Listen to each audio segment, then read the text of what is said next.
नमस्ते और स्वागत है हमारे पॉडकास्ट में। हम भारत के सर्वोच्च न्यायालय के एक महत्वपूर्ण फैसले पर बात करेंगे जिसने भारत में शिक्षा के भविष्य और शिक्षकों की योग्यता को लेकर एक नई बहस छेड़ दी है।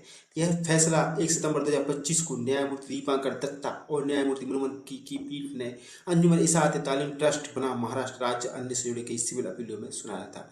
न्यायालय के सामने दो मुख्य सवाल थे। क्या राज्य अल्पसंख्यक शैक्षणिक संस्थानों में शिक्षकों की नियुक्ति के लिए शिक्षक पात्रता परीक्षा अनिवार्य कर सकता है, और यदि हाँ तो यह संविधान के तहत अल्पसंख्यक संस्थानों के अधिकारों का उल्लंघन करेगा। क्या आरटीई अधिनियम बच्चों का निःशुल्क और अनिवार्य शिक्षा अधिकार 2009 लागू होने से पहले नियुक्त कई वर्षों का अनुभव रखने वाले शिक्षकों को पदोन्नति के लिए टीईटी उत्तीर्ण करना अनिवार्य है? पृष्ठभूमि। तो आरटीई अधिनियम के जो पिछले निर्णय देखते हैं हम। सर्वोच्च न्यायालय ने इन सवालों पर विचार करते हुए कुछ फैसलों को भी खंगाला। शिक्षा का अधिकार पहले संविधान के अनुच्छेद 45 के तहत एक निर्देशक सिद्धांत था, लेकिन 2002 में 40वें संशोधन के साथ इस अनुच्छेद 21 के तहत एक मौलिक अधिकार बना दिया गया, जिसमें 6 से 14 वर्ष के सभी बच्चों के लिए मुफ्त और अनिवार्य शिक्षा का प्रावधान है। इस मौलिक अधिकार को लागू करने के लिए आरटीई अधिनियम लाया गया है। हालांकि इस अधिनियम के कुछ प्रावधानों को लेकर विवाद उठ खड़े हुए। दो प्रमुख न्यायिक निर्णय रहे society for unidentified school of Rajasthan बनाम भारत संघ 2012। इस 3 न्यायाधीशों की पीठ ने आरटीई अधिनियम की संवैधानिकता को चुनौती पर विचार किया।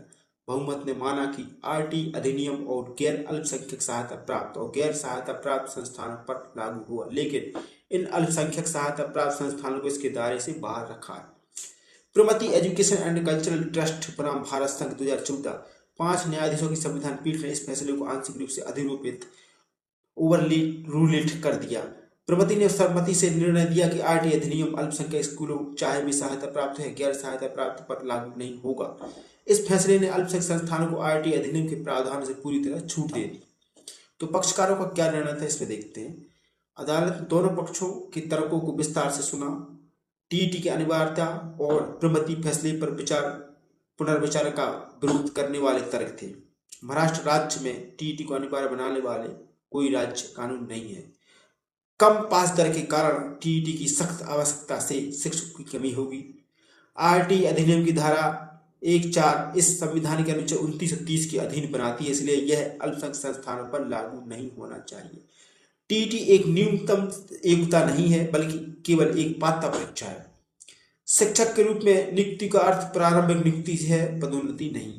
प्रमति फैसले ने अल्पसंख्यक संस्थानों के चरित्र की रक्षा की थी।